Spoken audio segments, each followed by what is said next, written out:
కృతయుగంలో లక్ష్మీ నరసింహస్వామి, త్రేతాయుగంలో శ్రీరామచంద్రుడు, ద్వాపర యుగంలో శ్రీకృష్ణుడు, అదే మన కలియుగంలో విశ్వవిఖ్యాత నట సార్వభౌమ నటరత్న పద్మశ్రీ స్వర్గీయ నందమూరి తారక రామారావు గారు. ఆ రోజుల్లో ఆంధ్ర రాష్ట్రం తమిళనాడులో కలిసి ఉంటున్నప్పుడు ఆంధ్ర రాష్ట్ర ప్రత్యేక రాష్ట్రానికి కృషి చేసినటువంటి పొట్టి శ్రీరాములు గారు ఆంధ్ర రాష్ట్రాన్ని తమిళనాడు నుంచి ఒక ప్రత్యేక రాష్ట్రంగా ఏర్పాటు చేసిన తర్వాత కూడా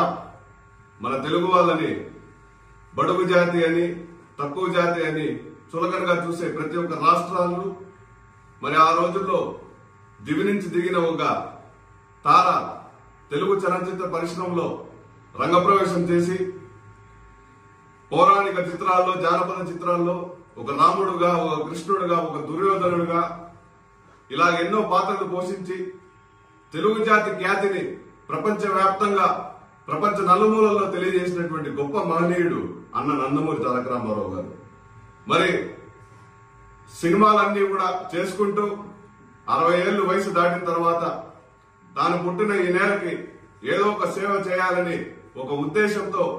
సమాజమే దేవాలయం, ప్రజలే దేవుళ్ళు అనే ఒక సిద్ధాంతంతో ఆనాడు 1982లో తెలుగుదేశం పార్టీని స్థాపించి,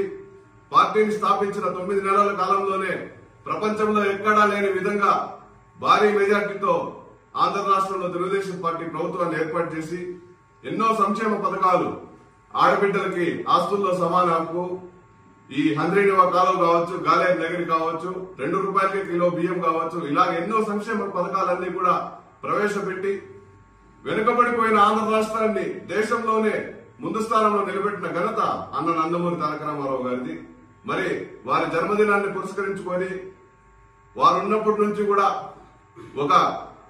ఇదిగా వస్తుంది మహానాడు అనే ఒక కార్యక్రమం, ఒక పద్ధతిగా, ఒక ఆనవాయితీగా వస్తుంది. మరి ఇంకొక 2 రోజుల్లో జరగబోతున్న ఏదైతే కడప రాయలసీమ ప్రాంతంలో, అది కూడా రాయలసీమ ప్రాంతంలో కడపలో ఈ మహానాడు నిర్వహించడం నిజంగా ప్రతి రాయలసీమ పౌరుడికి ఒక గర్వకారణం. మహానాడుని విజయవంతం చేయండి అని అయితే నేనేం చెప్పను, ఎందుకంటే మహానాడు అంటేనే విజయానికి నిదర్శనం. మరి ఈ రాయలసీమలో జరుగుతున్నటువంటి ఈ మహానాడుని ప్రతి ఒక్కరు కూడా ఒక బాధ్యతగా తీసుకొని ప్రతి పసుపు సైనికుడు చరిత్రలో ఎన్నడూ లేని విధంగా ఈ మహానాడు కార్యక్రమాన్ని ఘన విజయంగా దీన్ని అందరూ కూడా పాల్గొని దీన్ని దిగ్విజయం చేయాలని కోరుకుంటూ, మరొక విషయం ఏంటంటే పట్టభద్రుల ఎమ్మెల్సీ, అదేవిధంగా కుప్పం నియోజకవర్గ ఇన్ఛార్జ్ శ్రీ కంచర్ల శ్రీకాంత్ గారి ఆదేశాల మేరకు రేపు అంటే ఆదివారం నాడు కుప్పం నియోజకవర్గంలో ఆంధ్రప్రదేశ్ రాష్ట్ర ముఖ్యమంత్రి శ్రీ నారా చంద్రబాబు నాయుడు గారి నూతన గృహప్రవేశ కార్యక్రమానికి మదనపల్లి నియోజకవర్గంలో ఉన్నటువంటి ప్రతి ఒక్క తెలుగుదేశం కుటుంబ సభ్యులందరూ కూడా ఆ కార్యక్రమానికి హాజరయ్యి వారి విందును స్వీకరించి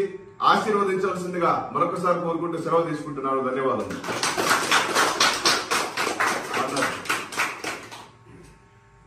మాట్లాడుతుందో